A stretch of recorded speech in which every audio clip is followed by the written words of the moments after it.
আপুনি মোক হোটেলত লগ ধৰিবচোন আপুনি বিহুৰ পিছত ইমান কিয় ছুটি লৈছে আপোনাক ছুটিৰ অনুমতি কোনে দিছে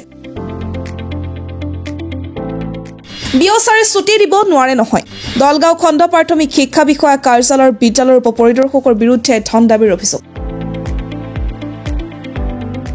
সতীশ ৰাজবংশী নামৰ এজন শিক্ষকে আনিছে এই গুৰুতৰ অভিযোগ এখন হোটেলত মাতি নি ধন দাবীৰ অভিযোগ হোটেলত লগ ধৰিব কোৱাৰ কথা স্পষ্ট ৰেকৰ্ডিঙত প্ৰথমে শুনক এটা কল ৰেকৰ্ডিং হেল্ল' ছাৰ হয় মই ৰাজবংশী কৈছোঁ গম পাইছেনে ছাৰ ৰাজবংশী হয় কওক কালি আপোনালোক আছিল বোলে মই আকৌ যোৱা নাছিলোঁ স্কুলত হয় আজি যাই পেলাই কিন্তু নহয় 3 দিন আপনি নাই হয় মই বিহু বুলি ছুটি লৈছিলোঁ ছাৰ এই বিহুৰ পৰা ছুটি ল'লে নহ'ব কোনে ছুটি দিয়ে আপোনাক আজি কৈছো তো আজি নাই মোৰ তাত আহাই নাই আহাই নাই বুলি কৈছে কোনে কৈছে আপুনি এনেকে মিছা কথা কিয় কয় নহয় মই শনিবাৰ সোমবাৰ আৰু যোৱাকালি এই 3 দিন মই যোৱা নাই মইতো যোৱা বুলি কোৱা নাই আপোনাক মই যোৱা বুলি কোৱা নাইতো আপুনি বিহুৰ পৰা চাইন ছুটি লোৱা বুলি কৈছে না নাই পোৱা মই তাৰমানে কি গম পাই নাই আমি তাৰমানে ছুটি ল'লে এপ্লিকেশ্যন এখন যিদিনা বিল দিব যাওঁ সেইদিনা লওঁ আৰু বাইদেউ অলৰেডি আপুনি 29 তাৰিখ নে 30 তাৰিখে 2 দিনৰ অলৰেডি বাইদেউ এপছত ছুটি লৈছে কিন্তু আপুনি সেই 2 দিনৰ দিছে বাইদেউ বাৰু এই 2 দিন এই ছুটিটো হেৰিটো এপ্লিকেশ্যনখন মোক দিছে মই যেদিনা বিল দিওঁ সেইদিনা মই আপোনাৰ পৰা দেখোন ফৰৱাৰ্ড কৰি লৈ লওঁ নহ'ব এনেকে আহিব আপুনি কেতিয়া লগ পাম ছাৰ ক'ত লগ কি কৰিম ছাৰ সমাধান এটা দিব লাগিব আপুনি কালি স্কুলত যোৱাৰ আগত মোক লগ কৰি যাওক ক'ত লগ পাম ছাৰ আপোনাক খাৰুপেটীয়া ক'ত লগ পাম ছাৰ ৰাধিকা হোটেল লাভলি হোটেলৰ ওচৰত ৰাধিকা মই আপোনাক ফোন কৰিম 8:30মান বজাত ফোন কৰো আপুনি সমাধান এটা দিব লাগিব ছাৰ নহ'লে আৰু এনেওতো মই লগ কৰিলেও হয় আপোনাক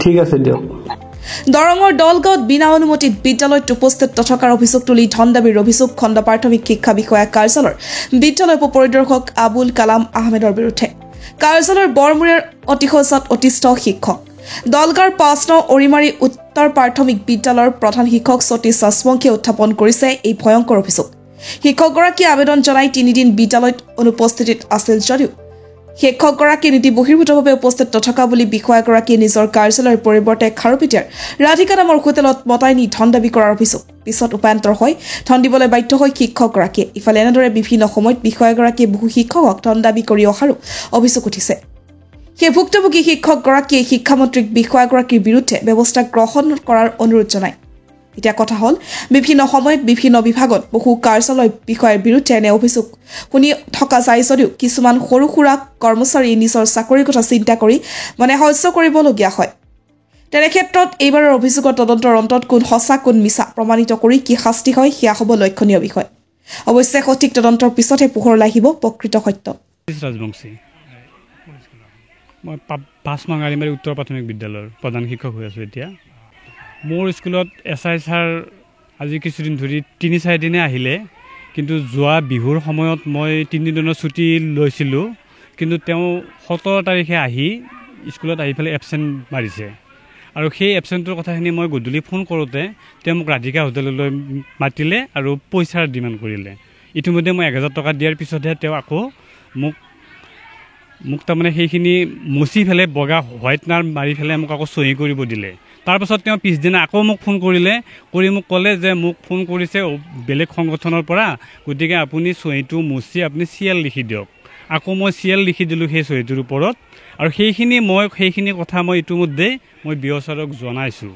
আবুল কালাম আহমেদ তেওঁ দলগাঁও ব্লকৰ SI হয় আগে পিছেও তেওঁ স্কুললৈ আহে আৰু আহিলেই তেওঁ পইচা বিচাৰে পইচা লাগে তেওঁ এনে আমিতো নামাতো তেওঁলোকক তেওঁ নিজে আহে আহি পেলাই তেওঁলোকৰ পৰা গাড়ীত তেল ভৰাব পইচা লাগে চাহ খোৱা পইচা লাগে কিবা এটা দিয়ক বুলি কয় এনেকুৱা একেবাৰে নিম্নমানৰ কথা কয় বেলেগ স্কুলতো আহে সেইদিনাই মই পিছত গম পোৱা মতে প্ৰায় 15-20খন স্কুলত তেওঁ গৈছে আৰু প্ৰত্যেক মাষ্টৰৰ পৰা প্ৰত্যেক শিক্ষকৰ পৰা তেওঁ প্ৰায় 1500 এনেকৈ পইচা তেওঁ উঠাইছে কিন্তু কোনো শিক্ষকে আগত আহি নকয় সাহস নকৰে মই অলপ সাহস কৰি পেলাই এইখিনি কৰিছোঁ আৰু মই এই ঘটনাটো সামৰি গোটেইখিনি কথা সামৰি মই আমাৰ বিহু ছাৰক ইতিমধ্যে মই জনাইছোঁ আৰু এখন লিখিত আবেদন মই এখন দাখিল কৰিছোঁ।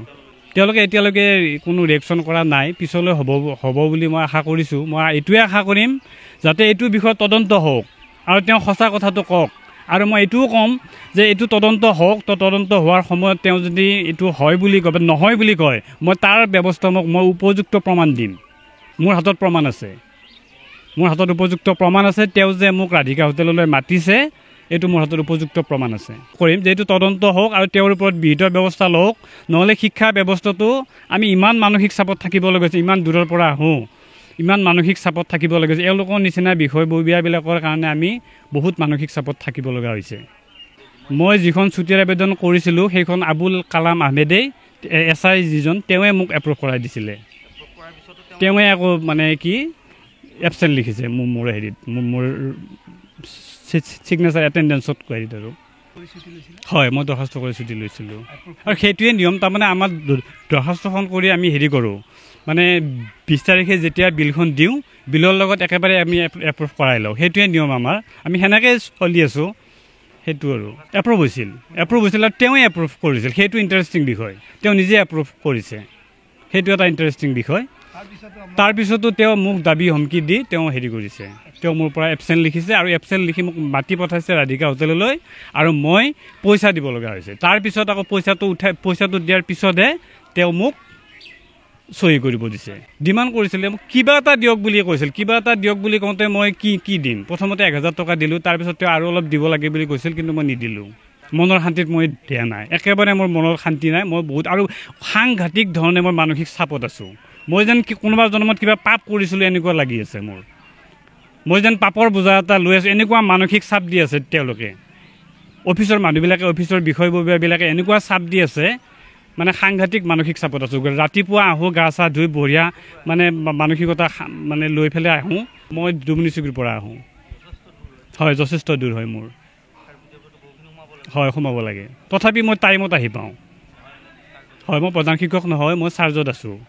হয়, আগৰ চাৰ্জন ট্ৰেন্সফাৰ হোৱাৰ পিছত মোক তাৰমানে চাৰ্জত দিছে আৰু অনিচ্ছাকৃতভাৱে মই এই পদটো ল'ব লগা হৈছে। একেবাৰে ইচ্ছা নাই। এতিয়াও মই কোনোবাই অফিচৰ পৰা যদি কিবা মানে ডাইৰেকশ্যন আহে, মই এতিয়াই সেই চাৰ্জটো ঘটাই দিম। মোৰ 1% চাৰ্জটোৰ প্ৰতি লোভ নাই, একো নাই। সাংঘাতিক মানসিক চাপত আছোঁ মই এতিয়া। মইতো পাৰ্মানেণ্ট পোষ্টত নাই, মই কণ্টেক্সুৱেল পোষ্টত আছোঁ আৰু মোক চাৰ্জত দি থৈ দিছে। হেডমাষ্টাৰৰ পোষ্টটো চাৰ্জতহে আছে, ডাইৰেক্ট হেডমাষ্টাৰৰ পোষ্ট নহয়। তথাপিও মই এই স্কুলখনৰ স্বাৰ্থত আজি 13 বছৰ ইয়াতে মই কাম কৰি আছোঁ আৰু মই নিয়াৰিকৈ কামখিনি মই কৰি আছোঁ। মোৰ দায়িত্বখিনি মই পালন কৰি আছোঁ। তাৰপিছতো কিন্তু এই অফিচৰ বৰমূৰীয়াবিলাকে মোক এনেকুৱাকৈ আহি মানসিক চাপ দি আছে। শিক্ষামন্ত্ৰীক মই এইটোৱে অনুৰোধ জনাম, এইবিলাকক ভালকৈ তদন্ত হওক আৰু তেওঁক সোধক যে কথাটো মই কোৱা কথাখিনি হয় নে নহয়। আৰু তেওঁ যদি নহয় বুলি কয়, তেতিয়া মই মোৰ ফালৰ পৰা আৰু উপযুক্ত প্ৰমাণ দিয়াত মই আছোঁ। তেওঁলোকে বুজিব। মোক অফিচত মাতিব লাগিছিল, তেওঁ কিন্তু মোক অফিচত মাতা নাই। তেওঁ হোটেললৈ ৰাধিকা হোটেল, এইটো খাৰুপেটীয়া, তেওঁ তাতে থাকে। মই পিছত গম পালোঁ যে তেওঁ তাতে ৰুম ভাড়া লৈ থাকে। হয়, সেইবিলাকৰ বিষয়ে একোৱে কথা নাপাতে। ইয়াত যে বিল্ডিং নাই, এটা অফিচ ৰুম নাই, ইয়াতে আমি তৰ্জাৰদাৰত যে আমি ক্লাছ কৰি আছোঁ, ইয়াত ইমান ল'ৰা ছোৱালী প্ৰায় 100ৰ ওপৰত আমাৰ ষ্টুডেণ্ট আছে, এইবিলাকৰ ওপৰত তেওঁলোকৰ কোনো গুৰুত্ব নাই। আমাৰ ভাল এটা অফিচ ৰুম নাই, আমাৰ কোনো বাউণ্ডেৰী ৱাল নাই, ভাল শ্ৰেণীকোঠা নাই। আমি 2টা শ্ৰেণীকোঠাত প্ৰায় 100ৰ ওপৰত ষ্টুডেণ্ট আমি শিক্ষা দি আছোঁ। সেইবিলাকৰ ওপৰত তেওঁলোকৰ তিলমানো গুৰুত্ব নাই। তেওঁলোকক খালি পইচা লাগে আৰু কি অজুহাত দেখুৱাই তেওঁলোকে পইচা আদায় কৰিব পাৰে, সেইটোৱে তেওঁলোকৰ লক্ষ্য। এইখন মাইনৰিটি এৰিয়াৰ স্কুল, খাৰুপেটীয়াৰ পৰা প্ৰায় 4 কিলোমিটাৰ ভিতৰত। এইখন 2004 চনতে স্থাপিত হোৱা স্কুল, আজি এই অৱস্থা হৈ আছে। লাজ লাগে আমাৰ একেবাৰে ক'বই লাজ লাগে। আমি বাহিৰত বহিব দিওঁ, গছডালৰ তলত চকী আনি দিওঁ, ওচৰতে ৰাস্তাটো আছে, গাড়ী মটৰ যায়, মানুহবিলাকে চাই থাকে আমাক। আমি বাহিৰত বহি কথা পাতিব লগা হয়। আপোনালোক আজি আহিছে, আপোনালোকক আমি বহিব দিব পৰা নাই, ভাল এটা ব্যৱস্থা নাই আমাৰ চাহ একাপ দিব নোৱাৰোঁ আমি কাকো, এনেকুৱা এটা অৱস্থা আমাৰ। কিন্তু সেই বিষয়াবিলাকে এইবিলাক অলপো গুৰুত্ব নিদিয়ে, অলপো তেওঁলোকে কাণ সাৰ নাই। তেওঁলোকৰ এটাই উদ্দেশ্য, খালি আহিব লাগে, ভিজিটটো দেখাব লাগে আৰু তেওঁৰ পৰা আমাৰ পৰা পইচা সংগ্ৰহ কৰিব লাগে। এইটোৱে উদ্দেশ্য।